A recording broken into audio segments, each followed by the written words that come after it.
J'avais vraiment cette douleur très profonde et cette détresse de me dire elle est où ma maman, pourquoi elle m'a laissée et pourquoi mon papa il m'a laissée. She doesn't know her birthday, her place of birth, or even the name she was first given. One thing she knows is that she has 50% of Indian DNA. Quelque part, il y a quelqu'un qui sait quelque chose, il faut que je trouve cette personne. C'est pas anodin de laisser un enfant comme ça.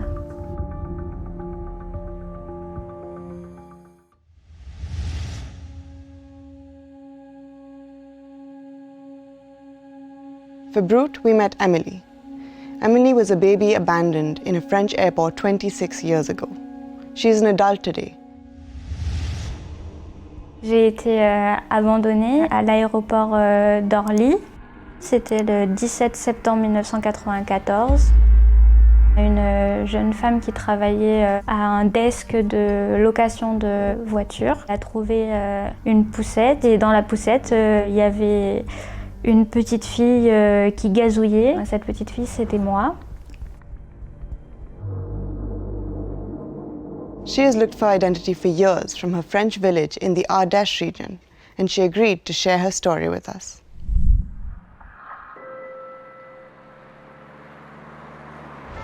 Quand on me demande d'où je viens, je dis que je viens d'Ardèche. C'est ma terre natale. On est à Empurany, en Ardèche.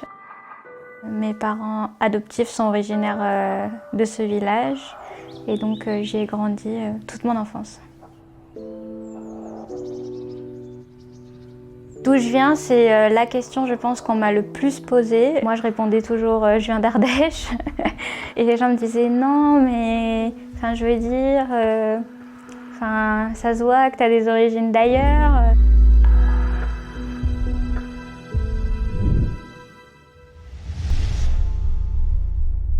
En grandissant, j'ai vraiment senti ce côté mystérieux autour de mon abandon. C'est pas anodin de laisser un enfant comme ça.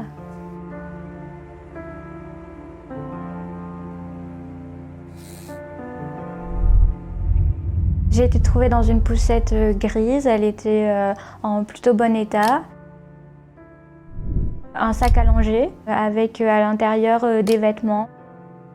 La tenue dans laquelle j'ai été trouvée, une couverture Hello Kitty. La police de l'air est intervenue. Ils ont épluché les vols en arrivée et au départ d'Orly ce jour-là. Ça n'a rien donné et du coup, comme ils ne savaient pas trop quoi faire de plus que ça, j'ai été prise en charge et j'ai été emmenée en pouponnière. La directrice m'a donné un prénom. A priori, j'ai eu le prénom le 19 septembre, c'est la Saint-Émilie. Donc mon prénom a été décidé comme ça. Donc c'est vraiment une identité fabriquée. Je suis restée 6 mois jusqu'à ce que je sois adoptée par mes parents. Ils s'appellent donc Monique et Philippe, ils sont tous les deux ardéchois. Avec ma mère, tout de suite, je suis allée vers elle. Tout de suite, ça a été très fusionnel entre nous. Ça, c'est notre première rencontre. Oui. C'était la première fois. Je lui ai touché la main et en fait, elle est venue dans mes bras. Et là, elle est restée pendant au moins une demi-heure, sans bouger, contre moi, quoi. Cette rencontre, elle était, c'était une logique.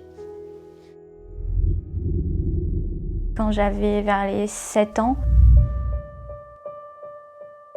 j'avais vraiment cette douleur très profonde et cette détresse de me dire elle est où ma maman, pourquoi elle m'a laissée, et pourquoi mon papa il m'a laissée. Ça, je m'en rappelle. Le soir, on allait faire la lecture et le bisou. Elle me disait « Maman, je voudrais bien voir ma mère ». Alors moi, je faisais « Bonjour, maman est là » et tout. Mais elle me dit « Non, mais pas toi, je veux voir l'autre ». Ça lui revenait en plein fouet, quoi. J'ai aucune information sur le bébé que j'étais avant d'être trouvée. Et c'est ça en fait qui est obsédant, c'est qu'il y a tellement de possibilités que je me dis c'est laquelle la possibilité parce que je comprends pas.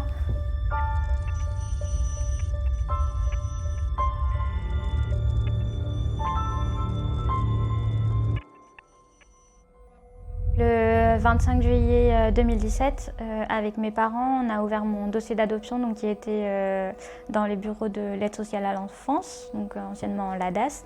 Dedans, il y avait le procès-verbal qui a été établi à la suite de mon abandon. On ouvre les premières pages et vraiment je prends conscience à ce moment-là qu'il y aura rien de plus. Et je me dis, ok, bon ben, ça fait 23 ans, personne m'a cherché, quoi. Quand elle a ouvert son dossier, on a tous les trois, on a pleuré.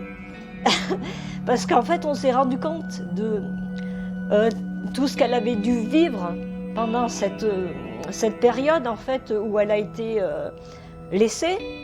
Cette période-là, c'était vraiment une période qui l'avait marquée très profondément.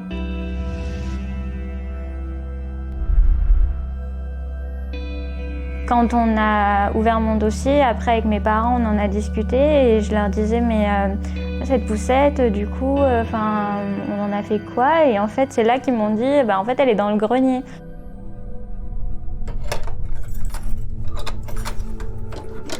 L'été 2017, avec ma mère, on l'a sortie un jour et on l'a retournée dans tous les sens pour essayer de voir s'il n'y avait pas un petit mot, quelque chose, un indice, quelque chose qui pouvait nous donner des informations ou une marque, quelque chose comme ça. Et on n'a rien trouvé. C'est le néant.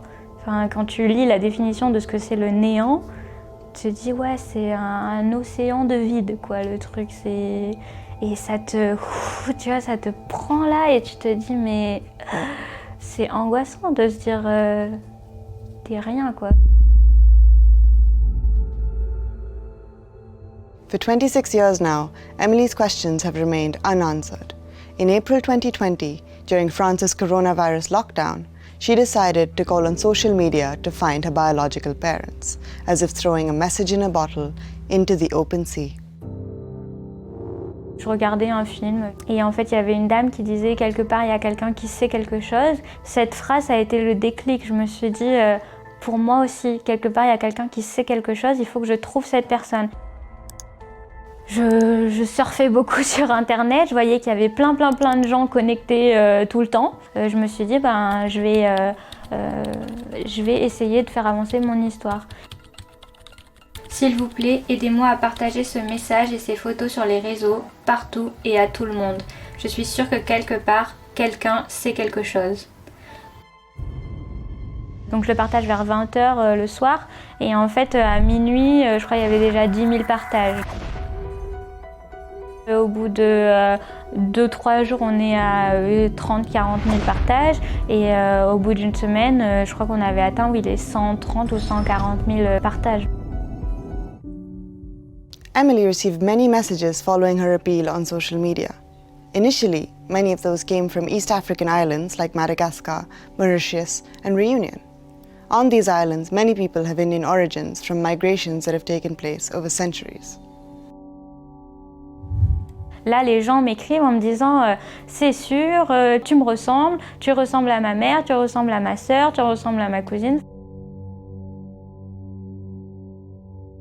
Dans tous les messages que j'ai reçus, il y a beaucoup de gens qui me disaient en fait avec ton histoire, au point où tu en es, le moyen le plus efficace pour pouvoir obtenir des informations, c'est faire un test ADN. J'ouvre donc les résultats et là je me rends compte que du coup je suis métisse, que j'ai 50% de mes origines qui viennent de l'Inde, que je suis 15% à peu près turque.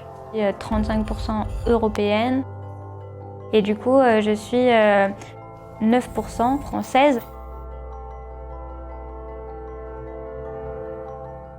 Moi je me sens totalement française. J'étais super contente de voir que j'avais vraiment des origines françaises dans mon ADN parce que être français, il y a des gens qui pensent qu'il faut être blanc alors que je pense que la France est métissée, quoi.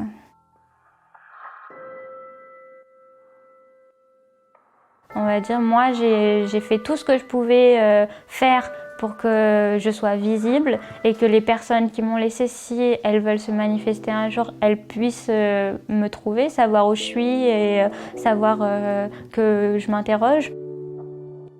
Moi, j'ai fait ma part du chemin.